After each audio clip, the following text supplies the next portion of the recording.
ডিম ফুটিয়ে হঠাৎ হয়ে গেল নতুন সদস্য আমরার ঘর, তাও আবার কিলা। ও গাইজ আসসালামু আলাইকুম, আশা করি সবাই ভালো আছেন, আমিও ভালো আছি। সকাল সকাল ঘুম থেকে উঠিয়া দিলাম কবুতরের গম ছিটাইয়া, আর কবুতর ইবাদি গম পাইয়াও আইলো আমার কাছে।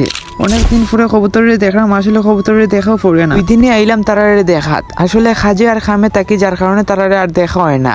আনাইলে প্রত্যেকদিন সকালে যে সময় বাড়ি থেকে ওই সময় তারারে দেখি। কি আপনার তোরে লইয়া দেখবো আমরা নতুন সদস্য করলে, আর এর লাগি কবুতর টার ফাইলিছে তারার বাচ্চা তোরে দেখমু দেখিয়া ঢুকি যার আগে বাগে আইলাম তারার রাজপ্রাসাদ।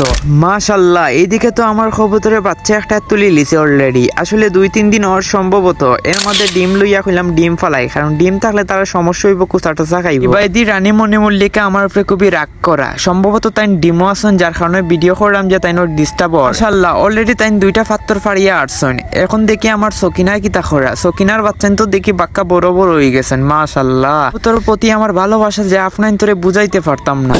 গাইজ, আমি যেখানে পানি দিই কবুতরে বরাবর, ওখানে দেখি ময়লা পানি ফালাইয়া আমি পরিষ্কার পানি দিই, বালতিও লইলাম, টেপও ছাড়িলাম। এবার পরিষ্কার পানিও বড়ি যার, আমি সবসময় পানি ফাল্টাই দিই, যার কারণে পরিষ্কার করি আমি রাখি সব সময়। এই হোক গাইজ, আপনারা আমার ভিডিওগুলো প্রতিনিয়ত দেখুন, আমার আপনার কাছে একটাও রিকোয়েস্ট থাকবো, লাইক সাবস্ক্রাইব করিয়া রাখবা। এই হোক গাইজ, এবার আমার পানি ভরাও শেষ, অলরেডি আমি পানি ডাললাম। আর সবাই ভালো থাকবা, সুস্থ থাকবা, আসসালামু আলাইকুম।